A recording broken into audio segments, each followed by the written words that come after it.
Hello students, मेरा नाम है गौरव और आप देख रहे हैं हमारा चैनल नागपाल एकेडमी। तो जुड़े रहिए हमारे चैनल से।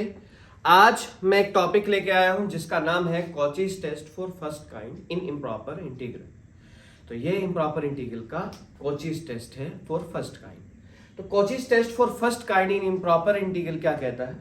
Cauchy's test for first kind in improper integral कहता है, स्टेटमेंट कहती है कि एन इम्प्रॉपर इंटीग्रल, एक improper integral a up to infinity f x d x, ये जो इम्प्रॉपर इंटीग्रल है ये फर्स्ट काइंड का इम्प्रॉपर इंटीग्रल है। कहते हैं then this integral will convergent, ये इंटीग्रल कन्वर्जेंट हो जाएगा। कब हो जाएगा? जब t1 up to t2 f x d x का मोड किसी m से लेस देन होगा for all m greater than 0 पर। तो प्रूफ में लिखेंगे, हम कहेंगे a up to infinity f x d x जो है वो कन्वर्जेंट है। अगर ये कन्वर्जेंट है, अगर ये इम्प्रॉपर इंटीग्रल कन्वर्जेंट है। कोई इम्प्रॉपर इंटीग्रल कन्वर्जेंट कब होता है? हमने इम्प्रॉपर इंटीग्रल के लेक्चर में पढ़ा था, और इससे पहले आप इम्प्रॉपर इंटीग्रल का लेक्चर पढ़िए जो मैं डिस्क्रिप्शन बॉक्स में डाल दूंगा कि a up to infinity f x d x convergent है। ये कन्वर्जेंट कब होता है? ये कन्वर्जेंट तब होता है जब इंफिनिटी की जगह हम t रख दें और इसको हम इंटीग्रेट करें, और अगर ये फाइनाइट आ जाता है तो ये इम्प्रॉपर इंटीग्रल कन्वर्जेंट हो जाता है। कोई इम्प्रॉपर इंटीग्रल कन्वर्जन तभी होता है जब इंफिनिटी की जगह t रख दें और इस फंक्शन को इंटीग्रेट करें, और इंटीग्रेट करने के बाद अगर मैं t टेंड्स टू इंफिनिटी रख देता हूं और वैल्यू फाइनाइट आ जाती है तो वो कन्वर्जेंट हो जाता है। तो इस पार्ट को हमने मान लिया f of t।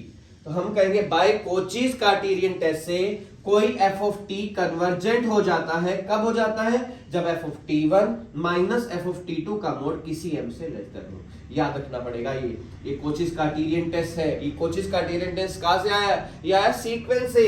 कोचीज Cartesian test के अकॉर्डिंग कोई f ऑफ t कन्वर्जेंट हो जाएगा।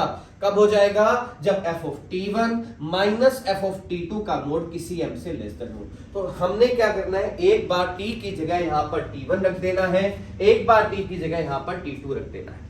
तो a up to t1 fx dx minus a up to t2 fx dx का मोड किसी m से लेस देन हो जाएगा। तो नेगेटिव वाला पॉजिटिव हो जाएगा, लिमिट इंटरचेंज हो जाएगी। तो a up to t1 fx dx plus t2 up to a fx dx का मोड किसी m से लेस देन हो जाएगा। तो t2 से t1 fx dx का मोड किसी m से लेस देन हो जाएगा for all m greater than 0 पर। यही हमने प्रूव करना था, क्योंकि हमें पता है कि a अप टू t2 है वो नेगेटिव हो जाता है। आपको ये कहां से पता है? आपको पता है a up to b fx dx जो होता है वो माइनस के b up to a fx dx हो जाता है। तो यहां पर हमने माइनस कर देंगे तो प्लस हो जाएगा, लिमिट इंटरचेंज कर देंगे। और आपको पता है t2 से a से t1, t2 से t1 fx dx का मोड किसी m से लेस देन हो गया। तो यही हमने प्रूव करना था। अब देखो प्रूव में तो है, कई बच्चे ये कहेंगे कि t1 अप टू t2 है, तो आपको शायद याद हो कि t2 से t1 कह दो या t1 से t2 कह दो, मॉडुलस में वैल्यू जो होती है वो सेम होती है। fx dx का मोड किसी m से लेस देन हो जाएगा for all m greater than 0 पे।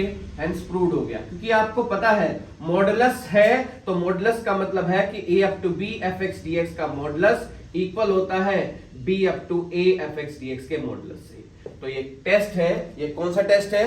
कोचीज test for first kind of improper integral है। तो जुड़े रहिए बच्चों हमारे चैनल से, और अगली वीडियो मैं तुरंत लेके आऊंगा, जल्दी ही लेके आऊंगा, और मिलेंगे अगले मंडे रात को 9 बजे। तो मैं डेली हर मंडे रात को 9 बजे ये लेक्चर्स अपलोड करूंगा, और प्लीज जुड़े रहिए हमारे चैनल से, और मेरे चैनल को प्लीज ज्यादा से ज्यादा सब्सक्राइब करें और बेल आइकन का बटन दबा दें।